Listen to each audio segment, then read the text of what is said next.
અહેમદાબાદ મિત્ર ન્યૂઝમાં આપનું સ્વાગત છે।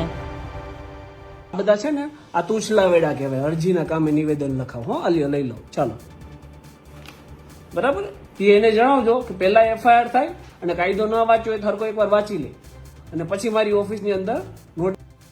સુરતના સરથાણામાં પોલીસનો વિડીયો વાયરલ થવા મામલે ખુલાસો થયો છે। વાયરલ વિડીયોને લઈ સુરત પોલીસે ખુલાસો કર્યો છે કે જાહેર રોડ ઉપર ઝઘડો થતા પોલીસે કાર્યવાહી કરી હતી। પતંગની દોરી ખરાબ નીકળતા દોરી બનાવનારા અને ગ્રાહક વચ્ચે બબાલ થઈ હતી, ત્યારે પોલીસે ત્યાં પહોંચીને મધ્યસ્થી કરાવી હતી। અત્રે જણાવી દઈએ કે બબાલનો વિડીયો વાયરલ થયો હતો। મેહુલ બોગરાએ બીજો વિડીયો વાયરલ કર્યો હતો। એસીપીએ જણાવ્યું હતું કે પોલીસની બદનામી થાય તે રીતે વિડીયો વાયરલ કર્યો છે। જે વિડીયોમાં પોલીસ પર ખોટા આક્ષેપ કરાયેલા છે તેમાં તથ્ય નથી। વધુમાં કહ્યું કે વિડીયો વાયરલ કરનારા મેહુલ બોગરા વિરુદ્ધ કાર્યવાહી કરાશે। અત્રે જણાવી દઈએ કે ઉત્તરાયણના તહેવાર પર એક ગ્રાહક અને પતંગના સ્ટોલ વચ્ચેની રકઝક બાદ તેમાં પોલીસનો એંગલ આવે છે। ત્યારબાદ એડવોકેટ મેહુલ બોગરા આ મામલે એક વિડીયો પણ બનાવે છે, જે બાદ આ મુદ્દે મેહુલ બોગરા ખોટો વિડીયો બનાવી વાયરલ કર્યાનો પોલીસ દ્વારા આક્ષેપ કરાયેલ છે। જો કે વર્તમાનમાં મામલો સુરતમાં ચર્ચાનો વિષય બન્યો હતો। ગઈકાલ તારીખ 16/1/2024 રોજ સોશિયલ મીડિયામાં સરથાણા પોલીસ અને તેના મળતિયાઓ વિરુદ્ધ એક વિડીયો વાયરલ થયેલ છે।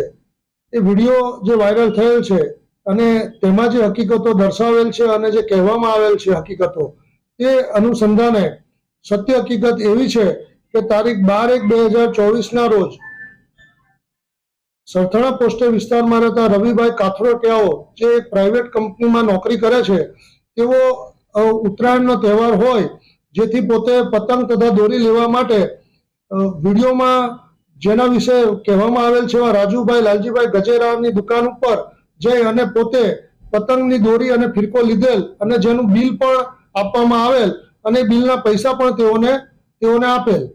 ત્યારબાદ આ રવિભાઈ કથરોટીનાઓ પોતાના કોઈ અંગત કામસર સુરત છોડી અને એક મરણ પ્રસંગમાં ગયેલા અને 14 તારીખે આવીને પોતે ઉત્તરાયણનો તહેવાર મનાવતા હતા, પરંતુ તેઓનો દોરો વારંવાર તૂટી જતો હોય જેથી તેઓ આ રાજુભાઈ લાલજીભાઈ ગજેરાની જે દુકાન ભગવાનનગર 4 રસ્તા પાસે આવેલી હતી ત્યાં જઈ અને રાજુભાઈને એવું કહેલ કે ભાઈ આ દોરો ખૂબ ખરાબ આવી ગયેલ છે અને પતંગ એમ જ તૂટી જાય છે, તો તું મને આ દોરો બદલી આલ અને મારો જો ઓરિજિનલ દોરો હોય તો તું મને આપી દે, જેથી હું આ ફિરકા ઉપર વીંટાળી અને પતંગ ચગાવું। એ બાબતે ત્યાં રાજુભાઈ અને બીજા એક વ્યક્તિ જેઓનું નામ મુકેશ સોલંકી છે તેઓ પણ ત્યાં હાજર હોય, એમના વચ્ચે થોડી માથાકૂટ થયેલી અને બોલચાલ થયેલી અને ઝઘડાનું સ્વરૂપ પકડેલ અને ઉત્તરાયણનો તહેવાર હોય જેથી પોલીસ પણ બંદોબસ્તમાં અને પેટ્રોલિંગ પણ ચાલુ હોય જેથી એક પીસીઆર વાન પણ ત્યાં પહોંચી ગયેલી અને પીસીઆર વાન પહોંચે એ પહેલા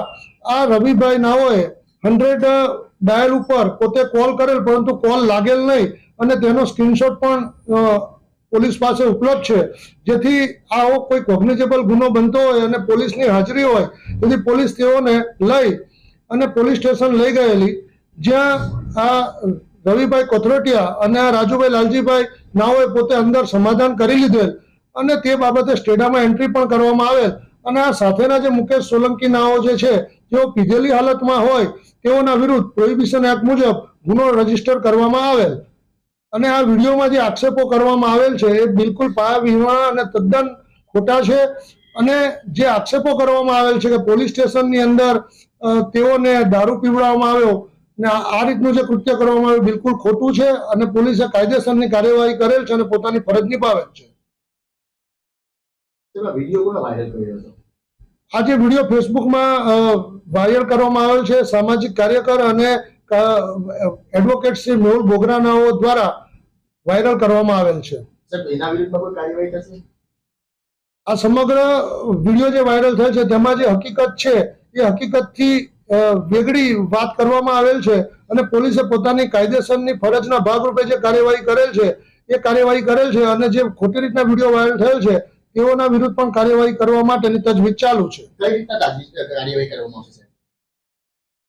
એ તમામ પાસાઓની તપાસણી કરી અને જે રીતના કાર્યવાહી કાયદાકીય રીતે થતી હશે કરવામાં આવશે। અહેમદાબાદ મિત્ર ન્યૂઝની યુટ્યુબ ચેનલને સબસ્ક્રાઇબ કરો અને બેલ આઇકોન જરૂરથી દબાવો, જેથી દરેક મહત્વના વિડીયોની નોટિફિકેશન તમને મળતી રહે।